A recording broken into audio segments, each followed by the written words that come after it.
Vamos a recordar lo que vimos en la clase pasada. Entonces, supongamos que tenemos un conjunto de premisas P sub 1, P sub n, del cual se desprende o se deduce una conclusión Q. Entonces, esto es cierto si y solamente si, lo cual vamos a escribir así, al hacer la conjunción entre las premisas condicional Q, el resultado es una tautología. ¿Ok? Es decir, que de este conjunto de premisas, y recuerden que una premisa es un enunciado que aceptamos como verdadero, se deduce esta conclusión. Sí, solo sí, al hacer la conjunción de las premisas condicional Q, el resultado es una tautología. Eso es lo que hay que probar. Eso es la clave de todo esto, ¿no? Entonces, por ejemplo, les decía que del conjunto de premisas P entonces Q y P es posible deducir Q. ¿Ok? Entonces, para probar eso, ¿qué se hace? Bueno, hacemos la tabla de verdad. Esto es cierto. Sí, solo sí. Cuando hagamos P entonces Q y P condicional Q, el resultado es una tautología. Entonces, para saber si es o no tautología, hacemos la tabla de verdad. Entonces, recuerden, hay dos letras, salen 4 valores, los cuales distribuimos por mitades. La siguiente es verdadero, falso, verdadero, falso. Y donde quiera que se repitan las letras proposicionales, colocamos sus valores. Verdadero, verdadero, falso, falso. Verdadero, falso, verdadero, falso. Listo. Como el teorema dice, el teorema de la deducción proposicional dice que es la conjunción entre las premisas, y las premisas son esta y esta. Entonces, la conjunción es el conector principal siempre, ¿no? Siempre será el conector principal. Por lo tanto, aquí, igual aquí se nota que está por debajo, por fuera de los paréntesis, y por dentro está la condicional, así que primero hacemos la condicional. Entonces, la condicional solamente es falsa cuando el antecedente es verdadero y el consecuente es falso, y eso ocurre aquí. En los demás casos, es verdadero. Ahora sí procedemos a hacer la conjunción. La conjunción solo es verdad cuando ambas son verdad. ¿Y en dónde ocurre eso? Solo ocurre aquí y aquí, ambas son verdad, y entonces en los demás casos es falso. Y ahora procedemos a hacer la condicional, que es la última que se hace, ¿no? ¿Listo?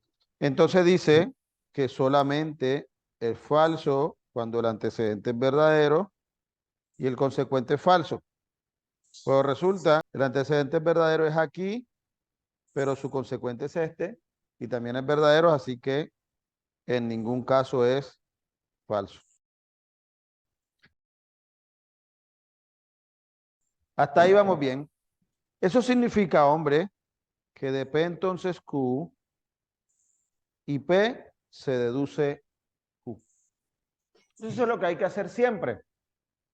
Pero este es un procedimiento un tanto complicado, porque aquí tenemos dos letras proposicionales, salen 4 valores de verdad, pero imagínense en el caso donde tengamos, por ejemplo, 8 letras proposicionales.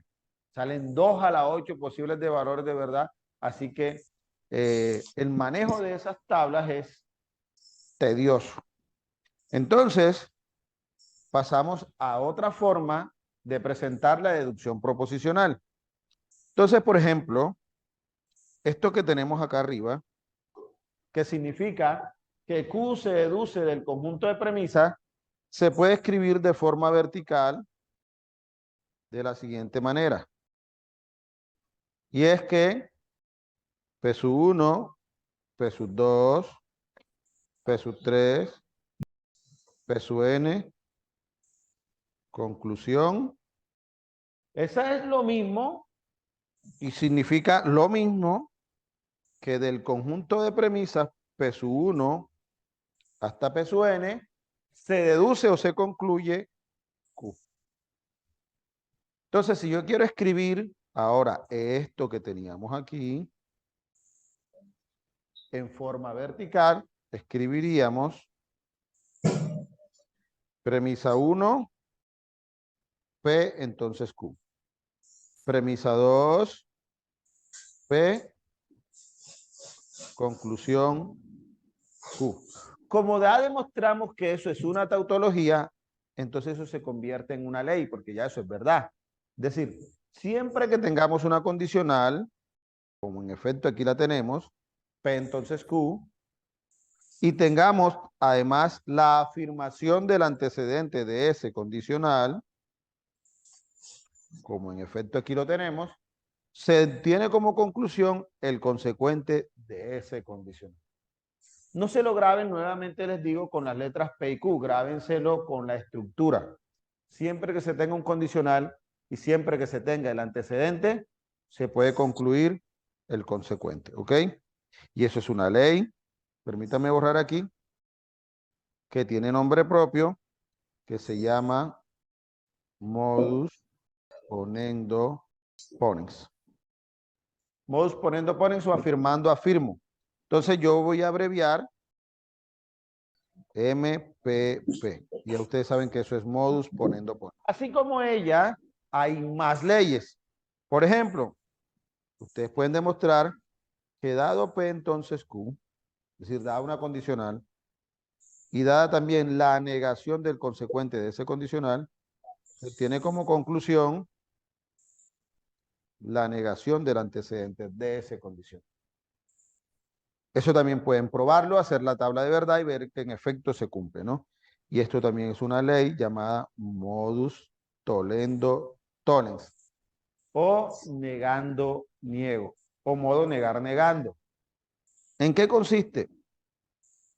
Hombre, siempre que se tenga una condicional como aquí la tenemos, y que se tenga la negación del consecuente de ese condicional, se obtiene como conclusión la negación del antecedente de ese condicional.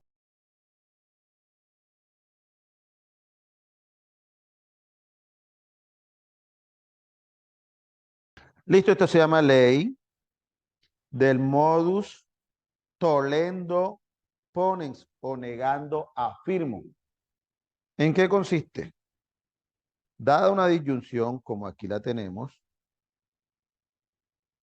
ya no es con condicional, sino con disyunción. Y dada la negación de uno de los dos, se obtiene la afirmación del otro. Miren, es afirmación. Afirmación se obtiene tal cual como está, ¿no? Si se obtiene la otra tal cual como está. Y eso es modus tollendo ponens. Negando, afirmo. Esas reglas de inferencia se usan para hacer deducciones. Vamos, por ejemplo, a hacer un ejercicio y después vemos más reglas. Lo voy a hacer aquí por efectos de la pantalla, ¿vieron? Vamos a suponer que tenemos como premisa, primero, S, entonces R, como segundo, S o K, como tercera, K, entonces M, como cuarta, no M o T, y como quinta tenemos no R. Y vamos a probar que de ahí se puede concluir T. Entonces, si nos damos cuenta, las reglas de inferencia, que son estas que acabamos de encerrar aquí, vienen de a dos premisas. ¿Sí la ven? Premisa 1, premisa 2, premisa 1, premisa 2, premisa 1, premisa 2. ¿Eso qué significa? Que cuando yo voy a hacer la deducción proposicional, yo lo que hago es buscar de dos en donde se cumple ya sea un ponendo ponens, un tolendo tolens o un tolendo ponens. ¿Está bien? Entonces uno empieza a mirar, ya esto aquí no se los puedo enseñar, ya eso depende de su habilidad, de su estrategia. Ya ustedes tienen que desarrollar la creatividad aquí, pero empezamos, ¿no? Un truquito y es que busco donde hay proposiciones sueltas o letras proposicionales y me doy cuenta que en 5 tengo la negación de R y en 1 tengo un condicional. Entonces, los analizo. 1 y 5. ¿Está bien? Entonces, ¿cómo lo vemos? Tengo un condicional en 1, es entonces R, y tengo la negación del consecuente de ese condicional. Ah, ok, o sea que estoy en. Entonces tendríamos la negación del antecedente. Ok, o sea que yo escribo 6, negación de S, entonces modo tolendo tolens, ¿entre quién? Entre la 1 y la 5. ¿Ya vieron cómo funciona? ¿Ya se están dando cuenta? Ahora, busco en dónde aparece 6. Si yo me doy cuenta, miro 6 y miro 2, ¿qué tengo? Ah, en 2 tengo una disyunción, entonces ya puedo pensar en el tolendo ponens. ¿Sí lo ven? Tengo una disyunción y tengo la negación de una de las que componen esa disyunción. Por el modus tolendo ponens se obtiene la afirmación de la otra, es decir, obtengo como número 7 K. ¿Ok? Entre 2. Ahora, ¿en dónde aparece K? En la 3. Si yo miro la 3 y la 7, ¿qué tenemos? Tengo un condicional en la 3, ¿sí lo ven? Y tengo la afirmación del antecedente de ese condicional. ¿Sí lo ven? Que eso tiene la afirmación del consecuente. Es decir, 8 se obtiene M y esto es modus ponendo ponens entre 3 y 7. Y ahora me falta nada más 4 y 8, ¿no? Entonces, ¿qué tenemos? En 4 tenemos una disyunción, si lo ven, entre no M y T. Y tengo M, que es la negación de no M. ¿Ok? Entonces se obtiene la afirmación del otro, es decir, 9 T modus tolendo ponens entre 4 y 8. Hemos demostrado que del conjunto de premisas es entonces R, S o K, K entonces M, no M o T y no R, se deduce T. ¿Ok? Voy a quitarle esos colores para que lo logren ver mejor. Entonces, así se aplican las reglas de inferencia en la deducción proposicional para evitar las tablas de verdad.